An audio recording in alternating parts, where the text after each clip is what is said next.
On avait des réunions de rédaction, si on peut appeler ça comme ça, quoi. Ça se faisait au McDonald's, donc.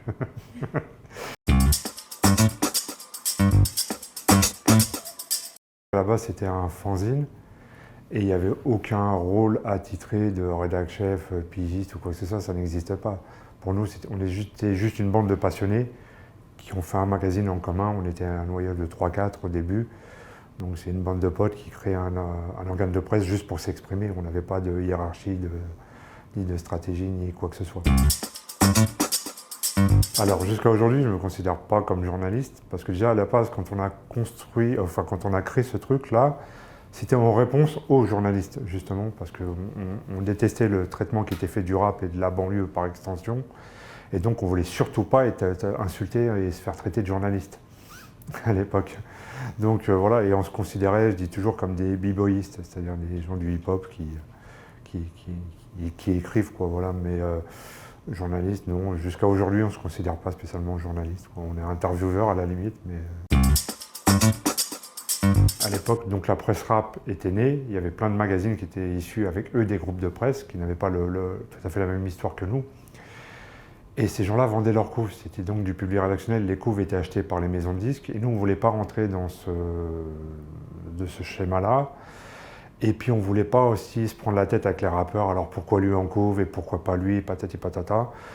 Donc comme on voulait un truc qui soit neutre, et on était à la fois fan des couvertures des SAS, et il y avait à l'époque un label de rap underground qui s'appelait Game aux États-Unis, qui paraît qu'ils mettaient que des bimbos sexy avec des flingues sur leurs pochettes. Et nous, on s'est dit, on va faire un truc comme ça. Et puis après, comme on était un peu ambitieux, on s'est dit, quand on en aura 12, on fera un calendrier.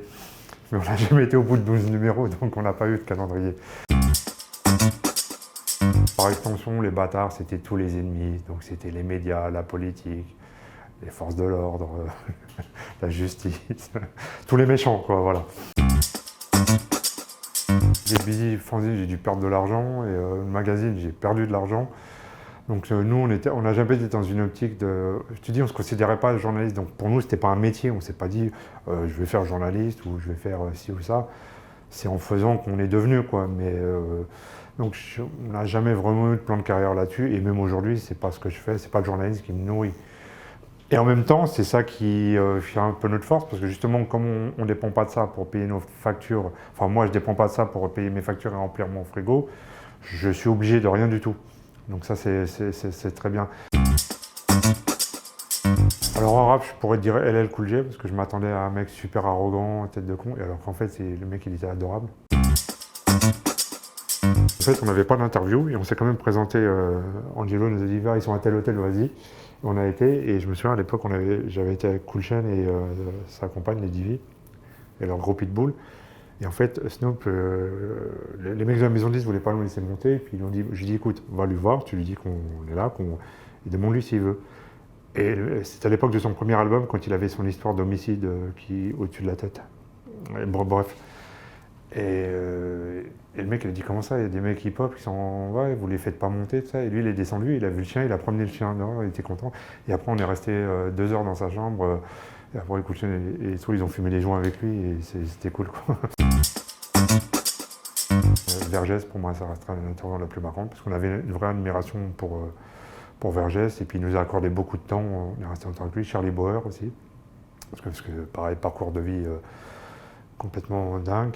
J'ai des bons souvenirs d'interviews avec Joey, parce qu'on avait bien rigolé. L'interview de Laetitia, elle était la reine du porno amateur, elle était dingue. Donc voilà, on avait fait Jean-Pierre Hamon aussi au Cap d'Agde. Et en plein interview, il a demandé à la serveuse si elle ne connaissait pas quelqu'un pour nous sucer. Donc voilà, mais on n'avait pas le temps, on avait un train à prendre.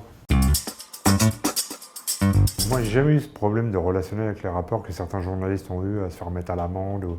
Juste une seule fois, une interview pourrie qu'on a fait, ça Cypress-Hill, alors que je les avais fait une fois précédente, ça s'était super bien passé. Et une autre fois, je sais pas pourquoi, il devait être mal luné. Et cette fois-ci, il y avait Muggs, DJ Muggs. J'étais interviewé tête de con, donc bon, au bout de 20 minutes, je dis bon, c'est bon, j'ai plus de questions, et je me suis barré, quoi. C'est la seule, mais sinon, en général, moi, j'ai jamais eu de problème. En tout cas, avec les rappeurs français, j'ai jamais eu de problème d'interview. En fait, quand Authentique, quand ils sont venus me chercher pour faire, donc, c'était le magazine d'NTM, mais ils voulaient la touche de Get Busy. Et moi, j'avais arrêté le fanzine à l'époque, et c'était clair que je voulais pas retourner et faire un magazine que le rap, parce que déjà, ça m'intéressait beaucoup moins, et j'apprenais rien de nouveau, sans prétention, mais donc je voulais faire autre chose. Et puis on avait eu entre les mains le magazine des Beastie Boys, qui s'appelait Grand Royal.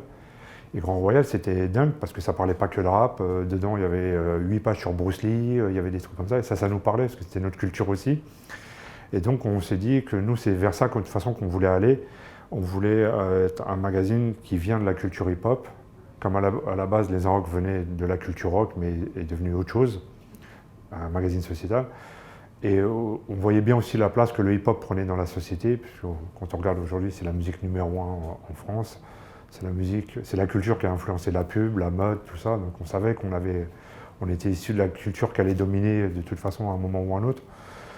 Et on s'est dit qu'on voulait parler de tout, on pouvait parler de tout, comme on n'était pas plus con que d'autres, on n'écrivait pas moins bien que d'autres, et on était tout à fait capable de faire ça.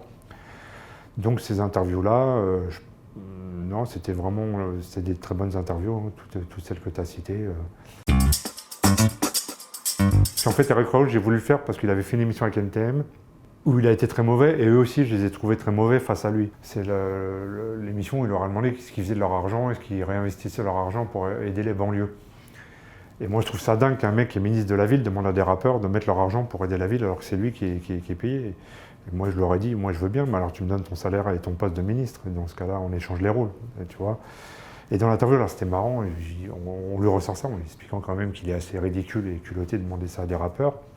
Et je dis, oui, mais regardez, Frank Sinatra, il a été intelligent. Frank Sinatra, il était lié à la mafia. Non, génie du rap français, pas du tout. C'est pas moi, ça me parle pas du tout. Intervieweur aguerri, c'est peut-être aux autres de le dire, mais je trouve ça flatteur. Après, ce qu'on essaie de chercher à chaque fois des interviews, c'est d'aller au-delà. Si on fait un rappeur, c'est pas juste lui parler de son album, ses featuring. Effectivement, on peut parler de ça, mais il y a toute la prespé pour le faire. Ce qui est intéressant, c'est de rentrer dans l'humain. Ces gens, ils sont tous pareils, ils ont des parents, des enfants, des galères, des hauts, des bas. Ils sont passionnés par ce qu'ils font et en même temps, ils peuvent chuter, ils peuvent échouer dans ce qu'ils font. Et c'est ça qui est intéressant, c'est l'humain, quoi.